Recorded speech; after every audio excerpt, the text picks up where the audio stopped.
Subscribe करें और bell दबाएं ताकि कोई खबर रह न जाए।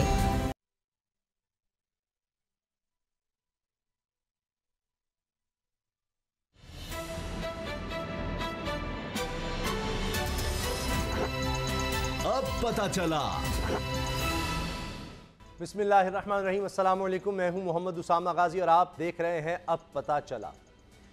नवंबर और दिसंबर तब्दीलियों के महीने हैं, बड़ी बड़ी तब्दीलियों के। इसमें पाकिस्तान के मुख्तदर ओहदों पर तब्दीलियां होनी हैं। इसी सिलसिले में आज वज़ीर आज़म इमरान खान ने लेफ्टिनेंट जनरल नदीम रजा की बतौर chairman joint chiefs of staff committee तकर्रुरी का नोटिफिकेशन जारी कर दिया। इसी महीने में पाक फौज के सरबराह की मुद्दत भी खत्म होना थी, लेकिन हुकूमत ने इन्हें तौसी दे दी है। जनरल कमर जावेद बाजवा की मुद्दत मुलाजमत में तौसी का नोटिफिकेशन 19 अगस्त को जारी हो चुका है, जिसकी रूह से मजीद 3 साल तक पाक फौज की सरबराही करते रहेंगे। चीफ इलेक्शन कमिश्नर और चीफ जस्टिस की रिटायरमेंट भी करीब है। ऑपोजिशन ने पूरा जोर लगाया बल्कि लगा रही है कि किसी तरह से बड़े ओहदों पर होने वाली तब्दीलियों से पहले हुकूमत में भी तब्दीली आ जाए, लेकिन इसकी ये बेल मंडे चढ़ती दिखाई नहीं देती। फॉरेन फंडिंग केस भी इसी की मिसाल है, जिसमें आसार ऐसे हैं कि अपोजिशन को लेने के देने पड़ते दिखाई दे रहे हैं। चीफ जस्टिस के बयान पर भी सियासी हलचल मचाने की कोशिश की जा रही है, लेकिन हुकूमत की बेहतर हिकमत अमली की बदौलत अपोजिशन का यह बार भी नाकाम लगता है। हालात क्या रुख इख्तियार करेंगे, नया सियासी मंजरनामा क्या होगा, इसी पर बात करेंगे असद खरल साहब से। डोगर साहब भी हमारे साथ हैं, लेकिन पहले हम देखते हैं कि आज की अहम डेवलपमेंट्स क्या रहीं, और उनमें जो सबसे पहले है वो है नई तकर्रुरी joint chiefs of staff committee की। असद खरल साहब, ये बताएं कि जो ये तकर्रुरी अब हो गई, उसके साथ ये लामिया भी आ गया कि 19 अगस्त से ही नोटिफिकेशन जारी हो गया है। अब ये सबको पता है। आज मैं बाबा डोगर साहब भी बात समझा रहे थे प्रोग्राम से पहले कि फजलुर रहमान साहब किस लिए गए थे वहाँ पर, जो दबाव डालना था और ये सारा कि जनाब ये जो एक कंटिन्यूएशन है, इसको किसी तरह से डिस्टर्ब करके कोई अपना रास्ता निकाला जाए। तो क्या अब वो सब चीज़ें दम तोड़ जाएंगी या ये कोशिशें अपनी तौर पर जारी रहेंगी? मेरा सवाल यहीं पर है, लेकिन मुझे बताया जा रहा है कि रिपोर्ट तैयार है। पहले हम वो रिपोर्ट देख लेते हैं और उसके बाद इस सवाल पर आएंगे। तो जनाब असद खरल साहब, ये जो मुसलसल आपको पता है, आपसे भी लोग पूछते हैं, हमसे भी पूछते हैं, जब मुझसे पूछते हैं तो मैं तो आप दोनों से पूछने लग जाता हूँ कि जी ये जो बड़े बड़े टेलीविज़न चैनल्स पर बात हो रही है कि इस्लामाबाद में बड़ी बेचैनी है, इस्लामाबाद की फ़ज़ाओं में कुछ होने वाला है, कोई अजीबो गरीब है, धरना ख़त्म हो गया लेकिन दबाव ख़त्म नहीं हुआ, पता नहीं हो जाएगा वो हो जाएगा। तो हुकूमत साजी तो लगता है उसी तरह चल रही है। आज हुकूमत ने यह भी कह दिया कि 19 अगस्त को तो नोटिफिकेशन पहले ही जारी हो चुका है। तो अब ये बेचैनियाँ, इस्तराब, ये जो अखबारात में टेलीविज़न पर बहस मुबाहिसे हो रहे हैं, सोशल मीडिया पर, अब ये ख़त्म हो जाएंगे या जारी रहेंगे? उसामा साहब, ये अगर आप समझते हैं कि जो ये अफवाह साज फैक्ट्रियाँ बंद हो जाएंगी या उम्मीदें जो इनकी दम तोड़ जाएंगी, बेपरखियाँ उड़ाना ये बंद कर देंगे, अपना चूरन बेचना बंद कर देंगे, ये तो पॉसिबल नहीं है। हाँ, उसमें कमी बेशी वक्त के साथ साथ नवंबर और दिसंबर भी जब ख़त्म हो जाएगा तो बहुत सारी जो मामलात हैं, ये जो इनका चूरन है शायद मज़ीद बिकना बंद हो जाए। लेकिन अभी दिसंबर के पहले, दूसरे, तीसरे हफ्ते तक भी वो कहानियाँ चलती रहेंगी। एक तो जिस तरह आपने देखा कि लेफ्टिनेंट जनरल नदीम रजा साहब जो आर्मी चीफ के बाद अगर अहम तरीन होता है तो चीफ ऑफ जनरल स्टाफ 2018 अगस्त से वो तैनात थे। फिर जिस तरह कोहाट इन्फेंट्री डिवीज़न जो है वो उन्होंने कमांड की, जनूबी वज़ीरिस्तान में भी रहे। फिर पाकिस्तान मिलिट्री एकेडमी के कमांडेंट रहे, और सबसे अगर समझा जाए, मैं समझता हूँ 111 ब्रिगेड भी जिसको कहा जाता है, यानी रावलपिंडी कोर कमांडर भी रहे हैं वो। जी जी। तो अब नवंबर के लास्ट वीक में चूंकि जो chairman joint chief of staff जो कमेटी है वो चूंकि उनकी मुद्दत खत्म हो रही है, तो उस हवाले से ये एक तैनाती है फौज के अंदर, एक बड़ी एक इम्पॉर्टेंट हैसियत है, क्योंकि तीनों फोर्सेस की जो सारे मामलात हैं, फिर न्यूक्लियर के हवाले से, एसपीडी के हवाले से, स्ट्रेटजिक जो मामलात हैं, दीगर ममालिक के साथ जो कोऑपरेशन, जो ट्रीटी साइन करनी होती है, तो उसमें chairman joint chief of staff committee का बड़ा इंपॉर्टेंट रोल होता है। उन मीटिंग्स को यही हेड कर रहे होते हैं, उनको हेड करते हैं। अब मामला ये है कि एक तो ये एक बड़ी अपॉइंटमेंट आर्मी के अंदर थी, हो गई। दूसरी, लोग जो एक रूमर्स उड़ा रहे थे जिस तरीके से चीफ ऑफ आर्मी स्टाफ के हवाले से कि उनकी एक्सटेंशन के हवाले से एक एम्बिगुइटी पैदा करने की कोशिश पहले भी की गई, बाद में फिर की गई, और धरने के दौरान अचानक से एक उस मामले को भी एक पोलिटिसाइज करने की कोशिश की गई, उनका नोटिफिकेशन आ गया। हालांकि धरना हो रहा है नवंबर में, जी जी। और ये मामला 19 अगस्त को नोटिफिकेशन जारी हो चुका है और हालांकि वो पब्लिक भी हुआ था, प्राइम मिनिस्टर ऑफिस से हैंड आउट आया था और उसके बाद सदर कंटेनर से इस तरह के बयान देते, प्रेस कॉन्फ्रेंस में करता रहे जी फौज पीछे हट तो जाए, ये एक मामला था जिसको एक कंट्रोवर्शियल बनाने की कोशिश की गई। अब मामला ये है कि कुछ और अहम तरीन जो ओहदों पर लोग हैं उनकी मुद्दत मुलाजमत जो है वो अपनी उम्र के हिसाब से वो खत्म हो रही है और साथ ही अब जिस तरीके से पहले ये तो बेपरकियां थी, अब जो अपोजिशन पार्टीज हैं उन्होंने सारी उम्मीद बांध लिया फॉरेन फंडिंग के वाले से। अच्छा, उस पर आते हैं इमरान मुझे खान उसमें गए कि गए। अच्छा, उस पर आते हैं तफसील से, लेकिन ये बताएं बाबर डोगर साहब, फॉरेन फंडिंग केस पर हम आएंगे, लेकिन वहीं पर फजलुर रहमान साहब ने ना अपने बयानात में कह दिया जी अब अदालत से भी जवाब आ गया है, अब हमारे हक में फैसले होंगे। ये फजलुर रहमान साहब ने ये बात कही है और चीफ इलेक्शन कमिश्नर के हवाले से उन्होंने कह दी इनको एक्सटेंशन दे दें,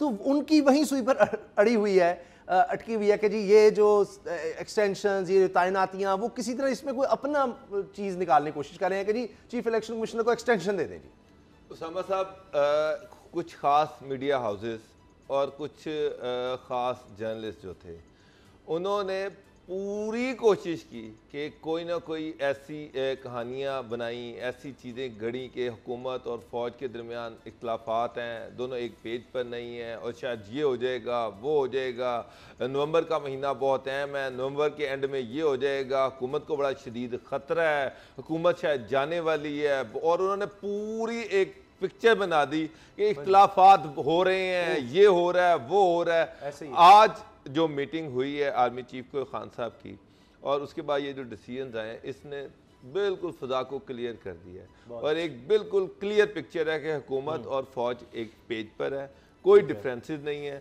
हुकूमत का और जो फ़ौज का वर्किंग रिलेशनशिप जो है वो आइडियल है और आज की ये जो डिसीजन है, जैसे जनरल नदीम रज़ा साहब जो हैं वो चीफ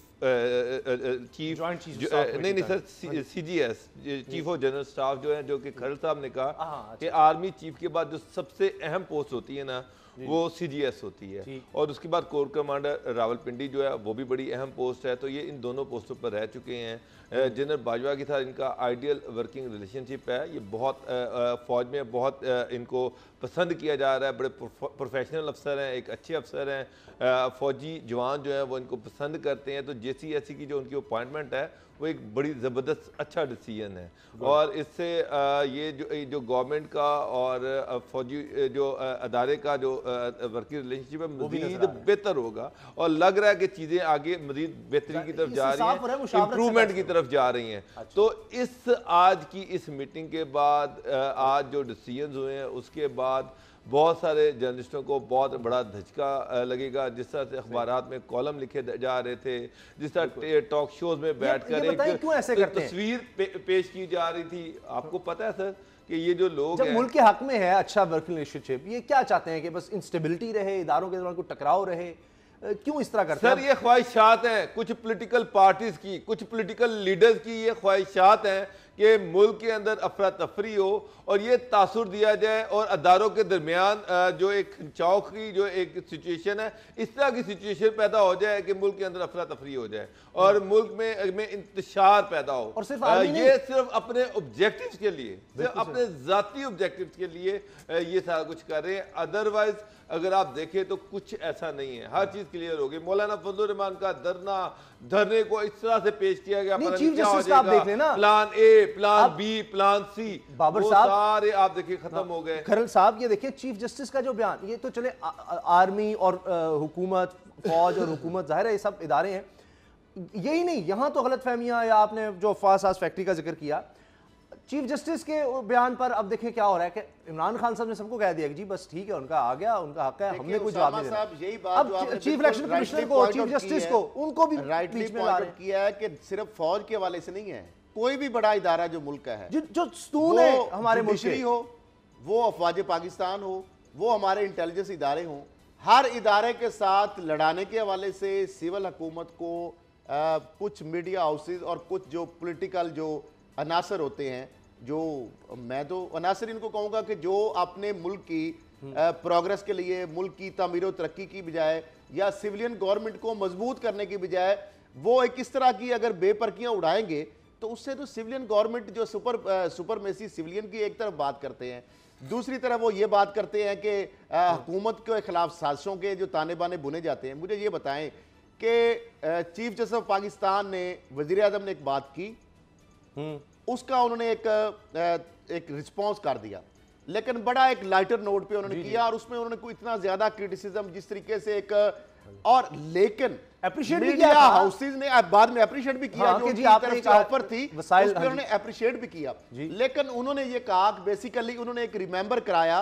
रिमाइंड भी करा दिया इमरान खान साहब को कि आप शायद भूल गए हैं कि वो जो हमें आप ताना दे रहे हैं इसमें हमारा कोई रोल नहीं है। और एक बात बड़ी अहम है उसामा साहब, जो मैं समझता हूं, जो आपके लिए भी होगी इंपॉर्टेंट जरूर, कि सुप्रीम कोर्ट ऑफ पाकिस्तान की सबसे बड़ी अदालत, जिसके chief justice Pakistan justice Asif Saeed Khosa है, अभी की बात मैं कर रहा हूं, जब उन्होंने 3 हफ्ते का नवाज शरीफ साहब को बेल दी मेडिकल ग्राउंड पे, तो उन्होंने ये कहा कि आप बाहर नहीं जा सकते। 6 हफ्ते की कालबंदी, 6 हफ्ते की बेल दी थी और उन्होंने कहा था, फैसले में लिखा हुआ था कि आप बाहर इलाज के लिए नहीं जा सकते। बिल्कुल ऐसे ही। इसका मतलब यह है कि पाकिस्तान की सबसे बड़ी अदालत की उस जजमेंट के खिलाफ भी कैबिनेट ने एक रहम दिली जो ऑर्डिनेंस नया ले आए हैं, इन्होंने डिसीजन दिया। हालांकि मैं समझता हूं वो कंटेम्प्ट ऑफ कोर्ट के जुमरे में आता है कि सिमिलर मैटर पे सुप्रीम कोर्ट ऑफ पाकिस्तान एक फैसला दे चुकी है सिमिलर मैटर पे, और उसमें 6 हफ्तों का टाइम दिया। हालत ऐसी नहीं थी। नहीं खरल साहब, उस वक्त हालत उसमें भी यही बना के पेश की गई थी, यही रिपोर्टें थी, यही पॉइंट पे आना चाहता हूं। अब इसके बाद सुप्रीम कोर्ट का वो फैसला मौजूद है, आज भी एक जजमेंट मौजूद है, उसके खिलाफ अपील नहीं हुई। उसके बाद क्या हाई कोर्ट जो है, क्या हाई कोर्ट वो फैसला सुप्रीम कोर्ट का उसके मद्देनजर रखते हुए हाई कोर्ट भी सुप्रीम कोर्ट की उस जजमेंट को साइटेशन अगर करती तो देन तो हाई कोर्ट भी उसको बाहर नहीं देते, लेकिन चूंकि पहले रास्ता फराहम कर दिया हुकूमत ने, वफाकी हुकूमत ने खुद ही नाम ईसीएल से निकाल दिया और बीच में इंडेमनिटी बॉन्ड का जो मामला रखा, चूंकि वो रूल में मौजूद नहीं था, तो हाई कोर्ट ने जब पूछा कि ये तो आपने शर्त रखी है, ये तो आप ला दें, लेकिन तो मामला ये है कि इसके अंदर कोर्ट की सारी प्रोसीडिंग देखी है सर, जल्दी देखिए। जो मेडिकल बोर्ड थे उनकी 6 मीटिंग्स हुई, वो 6 मेडिकल बोर्ड की जो रिकमेंडेशन थी वो लाहौर हाई कोर्ट के सामने रखी गई, और डॉक्टर महमूद अयाज जो कि हुकूमती नुमाइंदे थे, जो इस मेडिकल बोर्ड के हेड थे, उन्होंने खुद ये कहा कि अगर मियां साहब का इलाज पाकिस्तान में नहीं है, इनको हर सूरत में बाहर जाना पड़ेगा।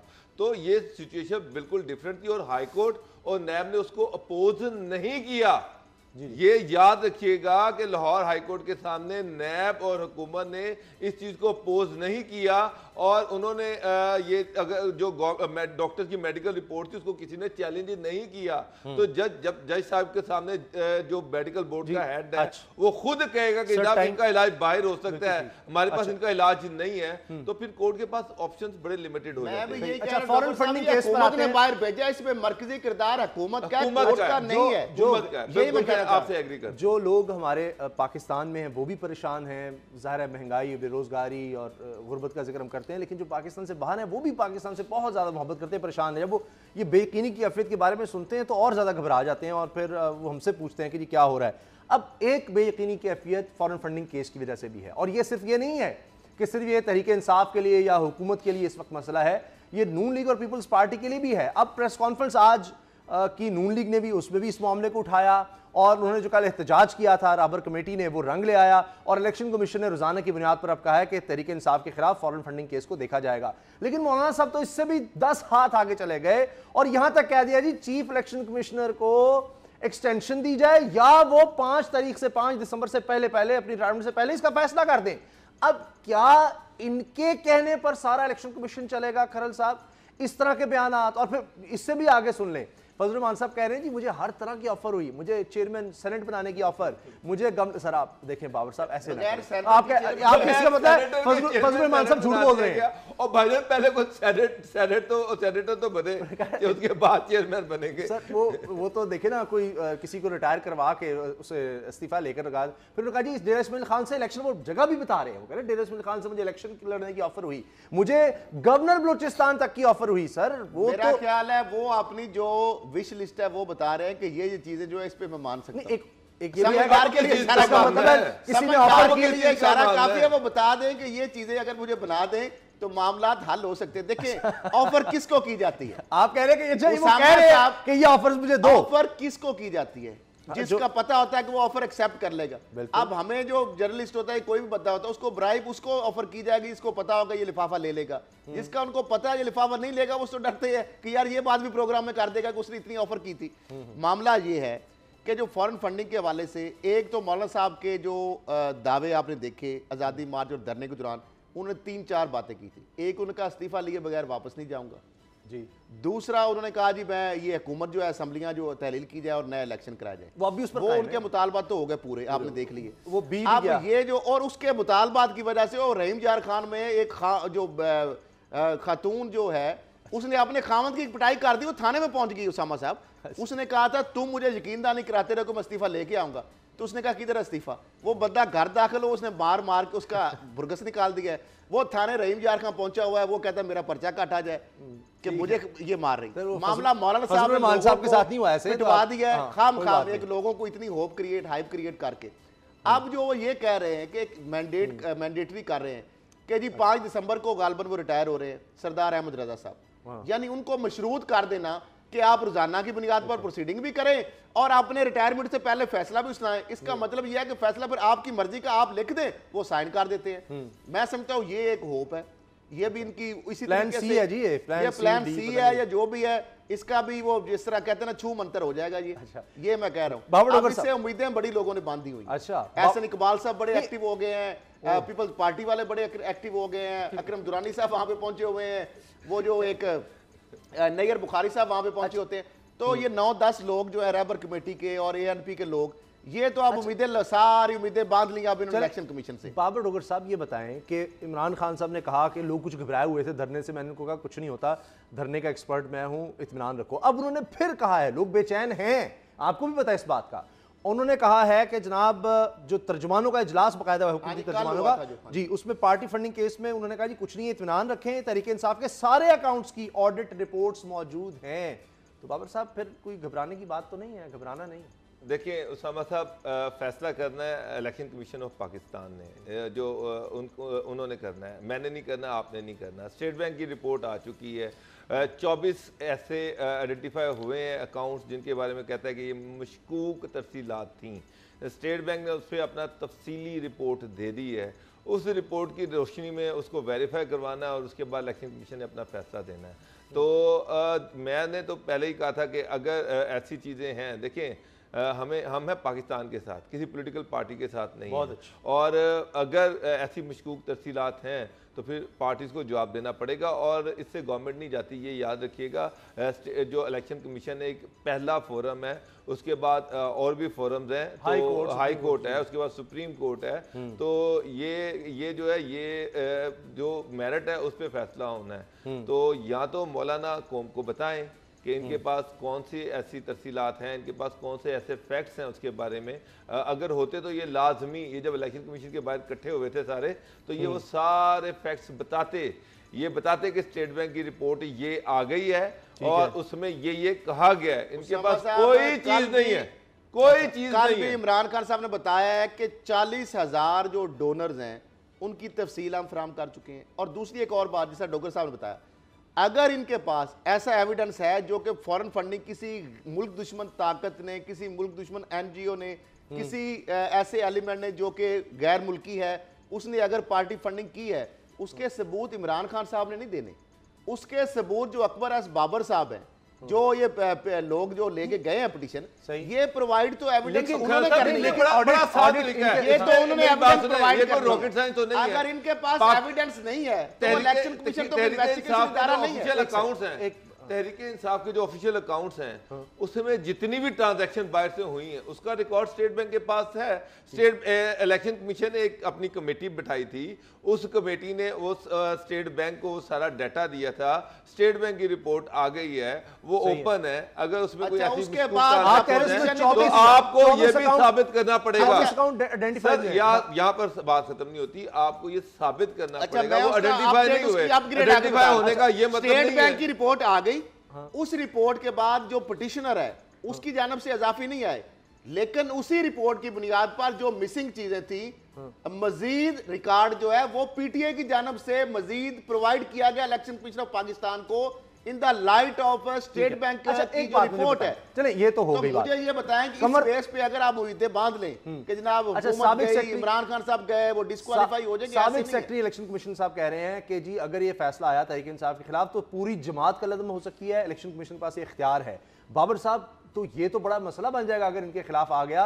ठीक है कि उसके बाद हाईकोर्ट सुप्रीम कोर्ट है। और मुझे बताएं नून लीग और पीपल्स पार्टी का क्या होगा? उनके लिए अगर पूरी जमात की बात आप करते हैं, मुझे पार्टियां यही हैं, तो नवाज शरीफ साहब पार्टी के सरबराह थे, उनको डिस्क्वालीफाई कर दिया गया, पूरी पार्टी डिस्क्वालीफाई कर दूं कि 24 जो ट्रांजैक्शंस हैं उसमें जो स्टेट बैंक की रिपोर्ट है उसमें ये कहा गया है कि ये नहीं कहा गया कि वो ऐसी जगह से आई हैं, शुबा जाहिर किया गया है कि उन पे वो सस्पिशियस हैं। उसमें ये कहीं नहीं क्लियर कि कोई पाकिस्तान दुश्मन NGO ने भेजी हैं, पाकिस्तान दुश्मन ममालिक की तरफ से आई हैं, वो ट्रेस नहीं हो रही।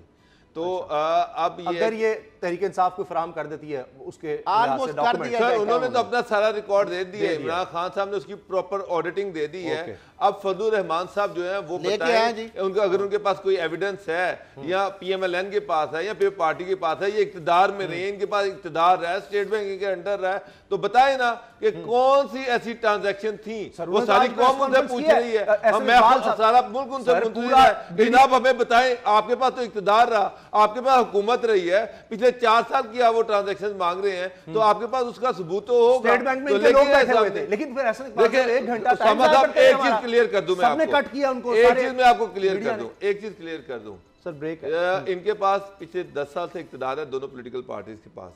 अगर पिछले 5-6 साल में ऐसी मशकूक तरसीलात आई या ऐसी हुकूम आती तो इनके पास 100% ये डाटा होता, PMLN खुद इसमें फरीक बन जाती। सही, ये एक बड़ा पॉइंट है। कोई चीज नहीं है, ये सिर्फ बाबर जो है उनके पीछे लगे हुए हैं और उनके पास खुद कुछ नहीं है। तो मुझे तो बड़ा ये कमजोर था, वीक सा केस लगा। ठीक है, ब्रेक का वक्त है जी। ब्रेक के बाद बात करेंगे। मियां नवाज शरीफ साहब के टेस्ट हुए हैं लंदन में और इसके अलावा उनका घर में भी इलाज होगा, थेरेपी होगी और ये बातें भी हो रही हैं कि उनको अमेरिका भी भेजा जा सकता है। 1 हफ्ते के बाद उनकी रिपोर्ट्स आएंगी और उसके बाद ये फैसला किया जाएगा। इस बारे में हम बात करेंगे ब्रेक के फौरी बाद।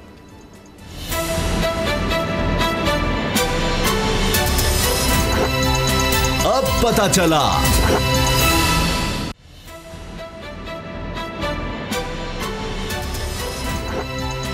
अब पता चला। मियां नवाज शरीफ साहब बरतानिया में अब ज़ेरे इलाज हैं और बताया जा रहा है कि जी घर में उनकी थेरेपी भी हो रही है और रिपोर्ट्स के बारे में कहा जा रहा है कि जी हफ्ते तक उनकी रिपोर्ट्स भी आ जाएंगी। लेकिन साथ ही एक खबर ये भी आ गई है कि बरतानिया से जो मुआहदा था, जो कि मुजरिमों के तबादले का मुआहदा था, वो मुअत्तल हो गया है। तो खरल साहब अब इससे क्या फ़र्क पड़ेगा? इसको हम क्या मियां नवाज शरीफ साहब के वहाँ होने से जोड़ सकते हैं? क्योंकि 4 हफ्ते के लिए जाने दिया गया उनको इलाज के लिए। अब अगर 4 हफ्ते के बाद भी उनका इलाज जारी रहता है तो फिर कोई ना कोई दरख्वास्त तो देनी पड़ेगी, यानी हुकूमत पाकिस्तान की तरफ से कुछ इजाज़त मिलेगी तभी वो फिर वहाँ स्टे कर सकेंगे। देखें, ये मुआहदा जो मुअत्तल हुआ है जो मुजरमान के तबादले के हवाले से, ये है मनशियात के हवाले से जो मुलजमान है। दीगर जो मुलजमान सज़ा मुख्तलिफ जो जराइम में जिनको होती है, करप्शन वाले जो दीगर है, उनके हवाले से ऑलरेडी हमारा बरतानिया के साथ कोई एग्रीमेंट नहीं है। और यही वजह है कि बहुत सारे ऐसे मुलजमान जो नैब को वांटेड होते हैं, जो दीगर पुलिस को वांटेड होते हैं, वो बरतानिया से हम नहीं ला सकते। तो वो तो पहले ही। और दूसरी बात जो है, शहजाद साहब तो मुबारकबादें लेते रहे कि जनाब सारे मुलजिम आ गए, एग्रीमेंट हो गए। देखिए, अगर वो एग्रीमेंट की बात हो तो ये इसहाक डार साहब को ले, ये सलमान शहबाज को ले, ये हसन को ले, ये हुसैन को ले, ये अली इमरान को ले हैं। 5-6 तो मैंने गिनवा दिए आपके सामने जो सिर्फ शरीफ फैमिली से रिलेटेड लोग हैं। जज साहब का बयान भी तो मामला ये है कि ये वो लोग हैं जिनको पाकिस्तान की अदालतें भगौड़े मफरूर करार दे चुकी हैं। क्योंकि किसी मुलजम को जब सजा होती है या वो जब तक प्रोक्लेम्ड ऑफेंडर डिक्लेयर नहीं होता, उस वक्त तक इंटरपोल भी उस मुल्क की जो एप्लीकेशन है उसको एंटरटेन नहीं करता। लेकिन मुझे समझ नहीं आती कि इसहाक डार का केस किस तरह इंटरपोल ने रिजेक्ट कर दिया, उसमें क्या कमजोरियां थी। तो लिहाजा ये है कि इस मुआहदे से अगर कहें ना कि नवाज शरीफ की वो पाकिस्तान आमद रुक जाएगी वापसी, ऐसी बात नहीं है। अगर तो ये हुकूमतों के दरमियान होती है चीज़ और केस टू केस हमेशा ये डील होती है। बाज मुल्कों के साथ आपके मुआहदे नहीं भी होते तो वो आपको मुल्ज़म वापस कर देते हैं। जस्ट लाइक मैं आप मिसाल दूंगा हमेश खान की। हमेश खान अमेरिका में था, बैंक ऑफ पंजाब जो हार स्टील मिल के इसके अंदर नैब को वांटेड था, तो आपने देखा कि वो वापस आया अमेरिका से वापस। वो अमेरिकी शहरी भी, हालांकि पाकिस्तान आजाद अमेरिकी शहरी भी था, तो उसको उन्होंने सरेंडर कर दिया। मामला यह है कि मुल्कों के ऊपर भी डिपेंड करता है। अल्ताफ हुसैन को आप नहीं ला सके, उसके ऊपर कितने संगीन जुर्म थे। चौधरी निसार बढ़ के लगाते रहे, सुप्रीम कोर्ट ऑफ पाकिस्तान अहकाम जारी करती रही। हुसैन हकानी को आप अमेरिका से नहीं ला रहे, जबकि आपने हमेश खान को लिया है। तो मामला यह है, ये हुकूमतों के ऊपर भी डिपेंड करता है, दोनों मुल्कों के कितना वो इसमें सीरियस है। तो लिहाजा जो नवाज शरीफ साहब के जो वापस लाने की बात है ना उसामा साहब, दो चीज़ें आपको हमेशा पछतावा रहेगा। एक चीज़ का इमरान खान को और दूसरा नवाज शरीफ को। नवाज शरीफ के दौरे हुकूमत में नवाज शरीफ साहब ने कसम खाई थी कि वो मुशर्रफ को बाहर नहीं जाने देंगे, लेकिन क्या हालात पैदा हुए। चौधरी निसार, शहबाज शरीफ साहब और कौन ऐसे लोग थे जिन्होंने नवाज शरीफ साहब को जिच किया, मजबूर किया, फड्डे पड़े। अल्टीमेटली नवाज शरीफ साहब को अपने स्टांस से सरेंडर करना पड़ा और मुशर्रफ बाहर चले गए। और उनका माशाल्लाह फैसला आने वाला। ये भी जो लोग ताने देते थे ना कि वो बाहर गए हैं नवाज शरीफ, मेरा ख्याल है उनको फिक्स होने लगे अब, क्योंकि आजाद अदलिया है। मुझे यकीन यही है कि उनके साथ भी इक्वल ट्रीटमेंट होगा। इकबाल ने सियासत अच्छा, नहीं छोड़ी। दूसरी बात उन्होंने कहा था कि मैं सियासत छोड़ दूंगा अगर वो तो इनके बातें तो आती। दूसरी बात जो इमरान खान साहब ने भी ऐसे ही है कि जिस तरह अपने साथ कसम खाई थी, उनका एक मेन जो नैरेटिव था कि मैं इनसे माल निकलवाऊंगा, मैं तो इनके एसीआर भी तुड़वा दूंगा, मैं इनसे अरबों रुपए लूटूंगा। इंसानी हमदर्दी अब खान साहब ने कहा था जाने दें, इंसानी हमदर्दी का किस सर तरह उनके अपने इत्तेहादी कह रहे थे जाने दें, कैसे? अब उन्होंने देखिए इमरान खान साहब को ये जो चीज है उनका ऊपर जो स्टिग्मा है ना, ये इमरान खान का पीछा नहीं छोड़ेगा। वो तो अब जो लगाना चाहेगा इमरान खान का पीछा नहीं छोड़ेगा और ये पछतावा हमेशा आप ऐसे कह रहे हैं जैसे आपको कंफर्म है कि नवाज शरीफ साहब ने वापस ही नहीं आना। ठीक, अगर इंशाल्लाह हो भी जाते हैं तब भी नहीं वापस। प्रेसिडेंट तो आपने बना दी ना, आपका नैरेटिव तो खत्म हो गया। आपके लिए तो सिला रहमी निकल आई, एक डाकू चोर और करप्ट लोग जिसके ऊपर से आपने 300 अरब निकलवाना था, आपने तो छोड़ दिया उसको। मैं आज बताता हूं, आज ही कराची जेल के अंदर नैब का नासिर अब्बास नामी एक केडीए का मुलजम है, चंद लाख की उसके ऊपर करप्शन का केस था, वो मर गया जेल के अंदर। अब मुझे यह बताएं कि वो भी करप्शन केस में बंद था, जेल के अंदर था, बीमार था, दरखास्तें दी सिंध हुकूमत को, अदालतों में दरखास्तें, धक्के खाए, लेकिन जेल के अंदर सिसक मर गया। क्या अब इसका पर्चा वज़ीर-ए-आला सिंध पे होगा? बाबर डोगर साहब मुझे ये बताएं ना, मुझे ऐसी बात नहीं है। आज हमारे रिपोर्टर हैं, ज़ाहिर है आपके साथ ही काम करते हैं, उन्होंने कहा जी 14 लोग ऐसे हैं, अगर मैं गलत नहीं हूं, हाँ जी, कि वो जो डेथ बेड पर हैं। हाँ जी, तो जिस तरह खरल साहब ने इनकी बात की है, उनका कोई वाली वारिस नहीं है, उनको कोई नहीं। साहब क्या वो अमजद परवेज या अशतर साफ जैसे वकला कर सकते हैं? महंगे तरीन वकला कर सकते हैं क्या? वो डॉक्टर साहब ये सवाब दी थी इमरान खान साहब को, हम कह रहे हैं कि ये हुकूमत के पास सवाब दी रही है, तो अदालत ने भी अब अपहोल्ड कर दिया है, इस्लामाबाद हाई कोर्ट ने, कि ये तो हुकूमत 241 है गालिबन, उसके तहत जिसको मर्जी बाहर निकाल सकती है, सजा माफ कर सकती है, गरीब आदमी की बात कोई नहीं सुनता यहाँ पर। तो रियासत मदीना तो यही है ना, वो तो यही सिखाती है। सर यहाँ पर उस्मान बुज़दार जो है उसने एक फैसला लेना है और वो सारे बाहर हो जाएंगे। अभी एक केस आया पीछे कि इमरान खान साहब जो हैं उन्होंने ईद के मौका पर, ईद उल अज़हा के मौका पर उन्होंने कहा जी कि जो छोटे कैदी जो थोड़े थोड़े पैसे पे नहीं कर सकते उनको रिलीज कर दिया जाए। आपको पता है उसमें 6 ऐसे कैदी भी रिलीज कर दिए गए जिनके जिम्मे 2 से 2.5 करोड़ रुपए थे और वो सारे नैब के मुल्जमान थे। अब मुझे एक बात बताएं, नैब के मुल्जमान जिन्होंने मुल्क को लूटा, जिन्होंने सरकार को लूटा, जिन्होंने 10-10 करोड़ रुपया पे करना है, वो मुल्जमान की पेमेंट जो है गवर्नमेंट ने की है, हुकूमत पंजाब ने पेमेंट करके उन सबको छुड़वा दी है। आपको पता है अब एक तरफ 65 लोग गालिबन छोड़े हैं, जो सर 65 जो लोग छोड़े हैं उसमें 5 ऐसे मुल्जमान थे जो नैब के कैदी थे और जिनके जिम्मे 2.5 करोड़ से ज्यादा था। लेना चाहिए नैब का मुल्जम जो है इस कंडीशन के ऊपर वो नहीं आता, एनएओ के तहत उसको ये रियायत नहीं दी जा सकती। वो अलग बात है कि आपने 300 अरब के मुल्जम वाले जो कन्विक्टेड था उसको आपने मुल्क से बाहर भेज वो दिया, बंदे तो ये जो बंदे छोड़े जाते हैं वो बेचारे जिनके जिम्मे लाख रुपया, 1.5 लाख रुपया, 2 लाख रुपया, वो इस काबिल भी नहीं है जो ये पैसे दे सकें। उस यहाँ पर जो उस्मान बुज़दार सरकार है ना, वो ये काम डाल रही है। इस तरह किया जा रहा है कि खान साहब की तरफ से ऑर्डर कुछ आते हैं और यहाँ पर पेमेंट जो है, अब वो जो 10 करोड़ रुपया इनका गया, उससे आप सोचे कि कितने मजीद जो बेचारे गरीब लोग थे वो छोड़े जा सकते थे जिनके पैटी ऑफेंसेस है। तो आज सैयदना उमर फारूक रज़ी अल्लाह तआला अन्हु का एक कॉल पढ़ने को मिला मुझे, एक कॉलम में, तो उसमें सैयद उमर फारूक कहते हैं कि जहाँ पर मुजरिमों पर रहम किया जाता है वहाँ पर बेगुनाह बेरहमी से मारे जाते हैं। अब वो सलाउद्दीन की उसमें मिसाल लिखी हुई थी और साने साहिवाल की लिखी हुई थी कि जब मुजरिमों पर आप रहम करेंगे तो फिर उन जैसे बेगुनाह बेरहमी से मारे जाते हैं। ये हो रहा है। क्यों तबाह हो जाती है? हमारे नबी पाक सल्लल्लाहु अलैहि वसल्लम ने कहा था कि जो बड़े और ताकतवर मुल्ज़िमों के लिए और सजा तजवीज़ करती हैं और जो छोटे होते हैं मेरा उनके सवाल लिए और था करती हैं। सिर्फ हाँ या ना, मामला मुझे बताइएगा, मैंने अगली मदीना लास्ट की खबर हम आ बात जाएगी, करते हैं, मुझे तो सबके बताएं लिए equal क्या treatment मियां साहब की वजह से अब ये एक मिसाल बन जाएगी जिन आप मुजरिमों की बात कर रहे हैं 14 के उनको डेथ भी बेड मिलेगा? पे पड़े हैं, उनको तो बाहर हॉस्पिटल में बाबर साहब होगा ये हुकूमत करेगी? ना करे, अस्पतालों में इलाज तो कराएं उनका। मुझे तो बिल्कुल नजर नहीं हमारे तो रिश्तेदार नहीं यहाँ पर एक इस कदर मायूस हैं आपके मियां साहब के बाद वो 14 जो डिक्लेयर्ड है कि मर रहे हैं बेचारे, वो अपने प्यारों के साथ चंद घड़ियां गुजार लेंगे। मेरी बात सुने, ये रिपोर्ट मंगवाई गई थी, रिपोर्ट चली गई, 14 कैदी आइडेंटिफाई हो गए जो डेथ बेड पर है। अब मुझे बताएं 1 महीना तो हो गया है, उस रिपोर्ट पर आज तक इम्प्लीमेंट नहीं कर सका, कोई एग्जीक्यूट नहीं कर सका। अगर ये 14 के 14 मिलकर जो जितने भी लोग हैं इनके घर में, वो अगर अमजद परवेज साहब को, अशतर साहब को वकील करना चाहें, मिलकर भी नहीं कर सकते। वो इतने बेचारे इस काबिल ही नहीं है। यहाँ पे तो एक दिन में 5 दफा कैबिनेट की मीटिंग हो सकती है, तो होम डिपार्टमेंट खुद क्यों नहीं इनको रिलीज करता है? उसके पास तो पावर है। अब तो किसी अदालत में जाने का मामला मिसालें नहीं देनी चाहिए। अदालत ने तो आपको कह दिया कि आप किसी को भी बाहर भेज सकते हैं, पार्डन बड़ी मिसाल नहीं देनी चाहिए, आप हॉस्पिटलाइज कर सकते हैं। जो 41 लोग हैं जिनमें से 14 यहाँ पर तो मियां साहब का इलाज सीरियस उनके 65 लाख रुपया जो था वो सर्विस अस्पताल का लग गया। आज तक वो किसी ने पेमेंट नहीं उससे ले सके।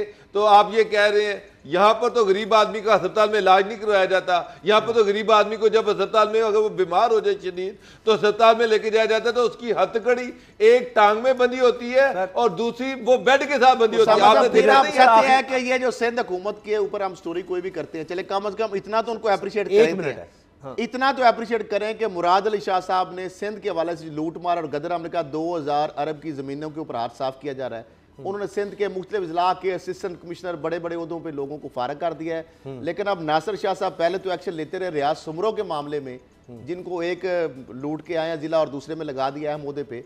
रियाज सुमरो साहब इस लिस्ट में नहीं है, मैं देख रहा था गौर से कि शायद अच्छा बाकी सारे लोगों को तब्दील कर दिया है। आज आपके दोस्त वापस आ गए। मुराद अली शाह साहब का प्रिंसिपल सेक्रेटरी टू सीएम जो है वो आज वापस आ गए हैं, लेकिन आज वो मीटिंग में नहीं बैठे हुए थे।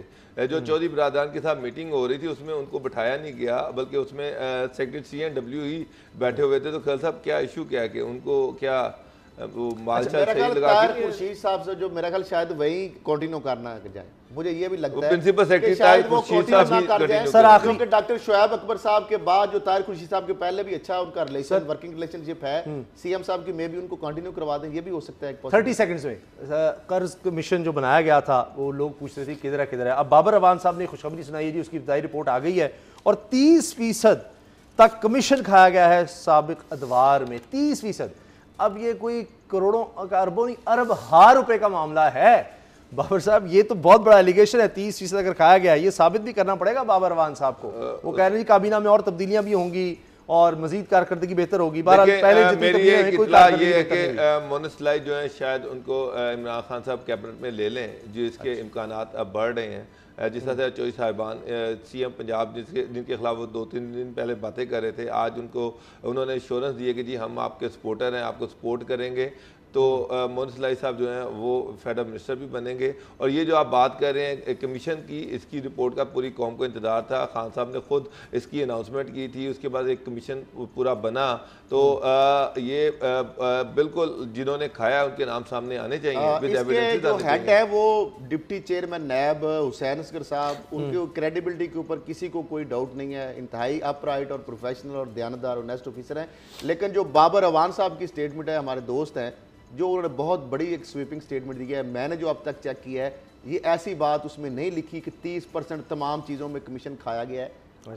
इतनी डिटेल से ये चीजें उनके पास तो रिकॉर्ड ये क्या खान साहब स्टिक बना दिया ना बाबर अवान साहब, यही मसला है। ये खान साहब हर एक रिपोर्ट किया जाता है, हर चीज को मुतनाजा बना देते हैं। मुझे ये बताएं, एक इंडिपेंडेंट कमीशन आपने बनाया, उस कमीशन की रिपोर्ट तो आ लेने दी, उसको मंदरजात के ऊपर आप जो मर्जी बहस करें, रिपोर्ट आई नहीं, आपने उस रिपोर्ट को मुतनाजा बना दिया। अभी से आपने एक स्टेटमेंट देके उस रिपोर्ट के ऊपर सवाल खड़े कर दिए कि क्या वो कमीशन जो है वो उसकी independent है। रिपोर्ट जो है वो इंडिपेंडेंट था, क्या वो बाबर अवान साहब से किस तरह शेयर होगी।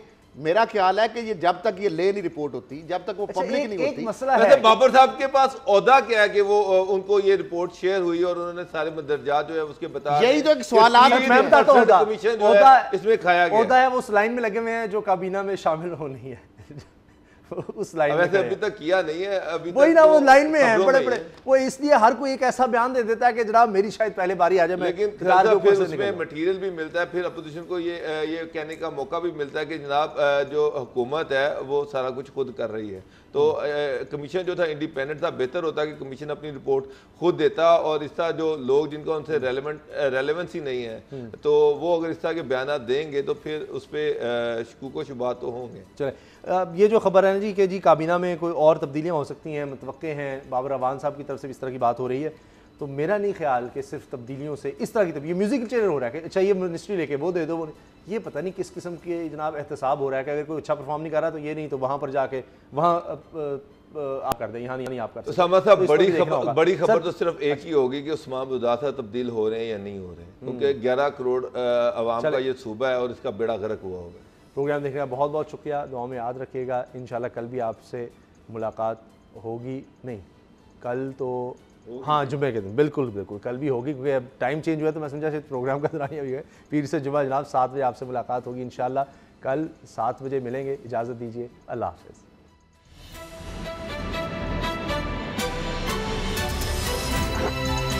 अब पता चला। सब्सक्राइब करें और बेल दबाएं ताकि कोई खबर रह न जाए।